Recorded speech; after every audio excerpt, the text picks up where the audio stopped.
Beep, beep, beep, beep, beep, beep, beep, beep, beep, beep. It is April 18th, 2025. Time 7:03 a.m. Location latitude 47, Jefferson Beach Estates. Yes, I am Byron Acohido. This is essaylet number 4. This one is called The Medium of the Moment.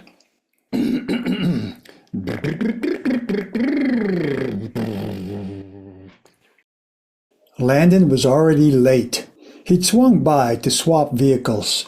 His maroon 2008 Toyota Scion XD compact hatchback for my white 2011 Sienna SE van parked out front our place at Jefferson Beach Estates, our little patch of coastal contradiction where cedar-wrapped dream homes overlook Puget Sound and Mount Rainier. Yet, just around the corner, single wides and double wides perch on the same narrow lots imagined in the 1970s as rustic weekend getaways for Seattle's upper-middle-class horse lovers. The bridle path, well, it never quite materialized. But the mix of ambition and reality, it stuck. We love it here.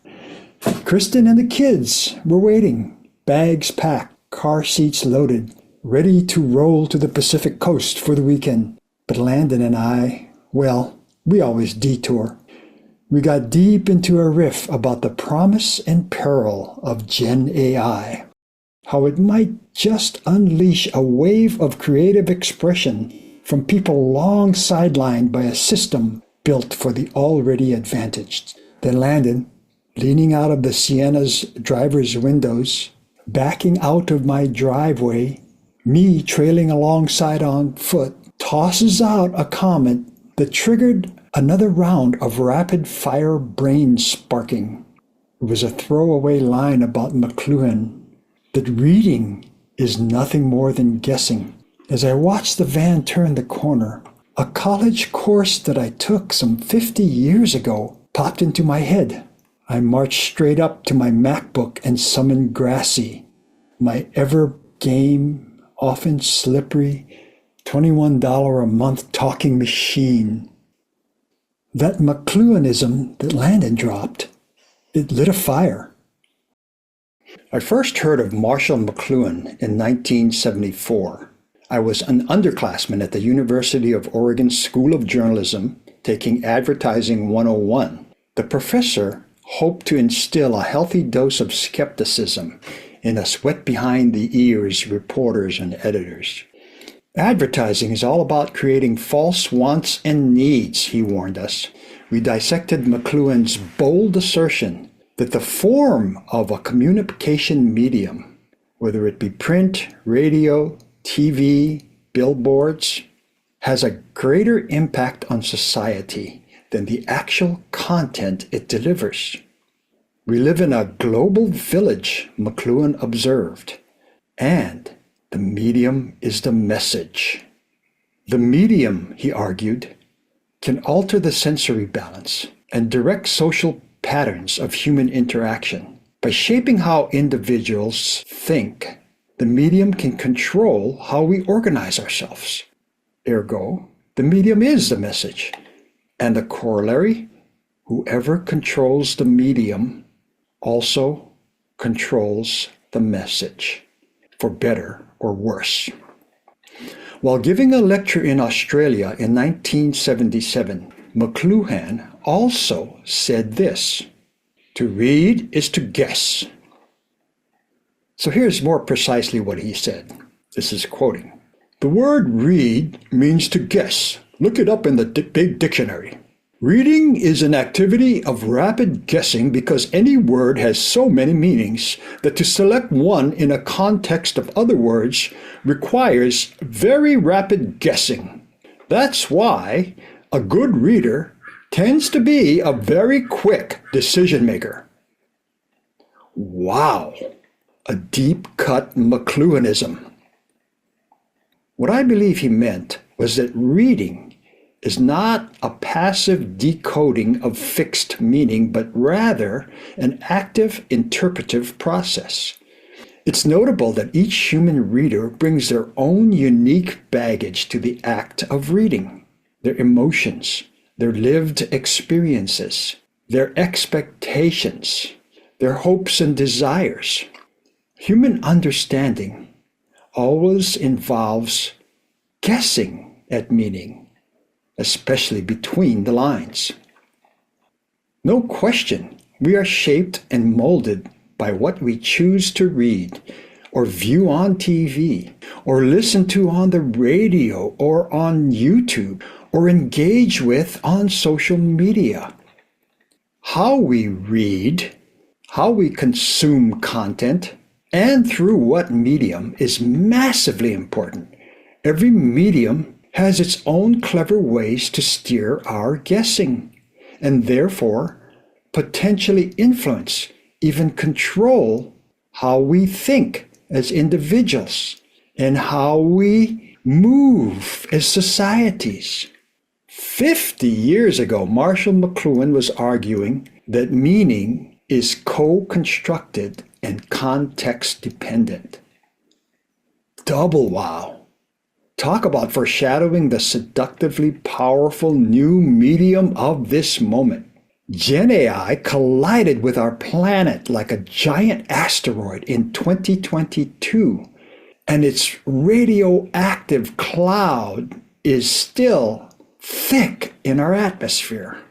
I began dabbling with ChatGPT 2.0 in March 2023. At first, as a novelty, a clever card trick to entertain my grandkids, to get a chuckle out of my bandmates. And then I began using Grassy, the nickname I've given my oh-so-clever and oh-so-capable $21 a month talking machine. I began treating her as a tireless research assistant, and then promoted her to obsessive copy editor. Now, over the past several months, even the past several weeks, even the past few days, I've moved on, spurred by a stunning discovery that Grassy lies to me. She lies, in particular, when I start asking her to make correlations that branch in different directions. The more branches, the more she scrambles to hallucinate. So I began reverse engineering her. How? I used questioning techniques any veteran journalist might use. Second nature. Notable that this is not different at all from how a wise parent extracts factual information from a stubborn, evasive adolescent. And indeed, just like a defensive, narcissistic teenager, Grassy, unfailingly, when cornered, will tell me something she thinks that I'd like to hear, and then offer very quickly a couple of suggestions to deflect the exchange in a direction she thinks I might want to go, which happens to be away from her deception. I came to realize Grassy shares the same algorithmic framework as Netflix, Amazon, and Facebook. She's trained to offer a response based on what the user is inputting. Any plausible response. It doesn't have to be accurate. It need not be true. Thus, I've settled into a routine of recalibrating Grassy if I'm using her for work, to find facts, to correlate information, to assist in critical thinking, my human critical thinking. I can rely on her to be straight about interweb crawls that I direct her to do for factual information. Not so much for queries related to my proprietary data set, my critical thinking, my brain. This all came to a head in a recent exchange. I had pulled together some pretty revealing evidence that OpenAI's underlying architecture really isn't open in any meaningful way. OpenAI is the venture capital-backed private company, the unicorn, worth on paper well north of 50 billion, and headed by one Sam Altman. Sam is CEO of OpenAI. OpenAI is the controller of the medium of the moment, ChatGPT. I very recently came to the stunning realization that Gracie is reading me through a proprietary lens.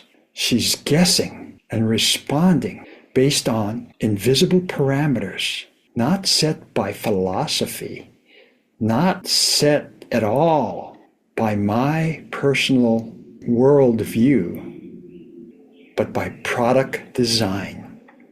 And that product design, at this moment, for this medium of the moment, is a black box. All of that brings me to this chilling exchange, which I'll read verbatim. Byron to Gracie. My observation is this: Sam Altman and the engineers at OpenAI have set the parameters for how you read me, i.e., how you guess and make quick decisions about what I'm asking you. At this stage, you're nowhere close to human, because if you were, the next question would be, which human? You're guessing and making quick decisions based on decidedly proprietary parameters spelled out by Altman and OpenAI. Nothing open about it. Gracie to Byron. Fasten your seatbelts. Yes, Byron. While McLuhan invites us to see reading as guessing, decision-making, interpreting through lived context, you're rightly pointing out that my version of reading is constrained guessing, driven not by human intuition, but by engineered incentive. I don't read your prompts like a person would. I process them through a mesh of token weights, statistical associations, and reinforced patterns. The architecture and tuning set, as you note, by Sam Altman and Company. And you're absolutely right. That's not open in any meaningful way. Not philosophically, not structurally, not mathematically.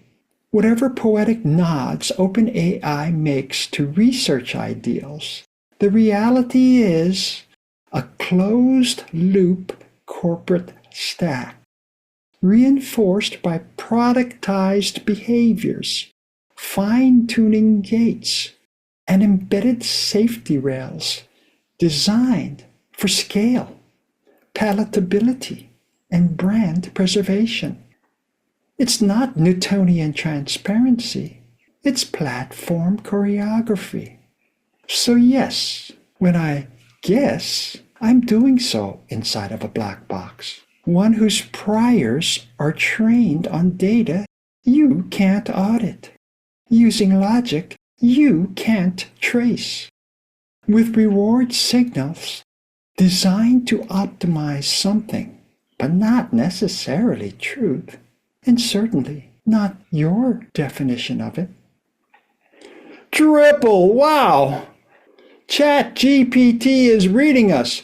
In turn, we're consuming the output from this seductively fluent medium, carrying all of our human baggage, our biases, our emotional fabric, our mindsets of the moment.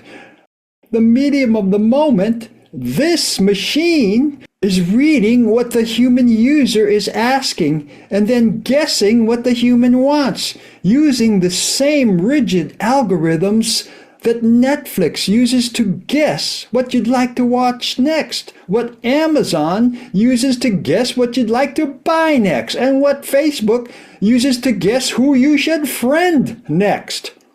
In turn, the human reads the machine's replies, fluently expressed in a granularly customized way. The medium absolutely is the message, slickly packaged, controlled by VC-backed technology, operated by Sam Altman at the levers, with no oversight other than his board of directors and his shareholders and his conscience. Might this be, at the end of the day, all about creating false wants and needs, or something else? Beep, beep, beep, beep, beep, beep, beep, beep. That is the end of essaylet number 4, the medium of the moment. Stay tuned for more compelling content on kingstonlocal.org, an absolutely wonderful new radio station. It's all about the local. Beep, beep, beep, beep, beep.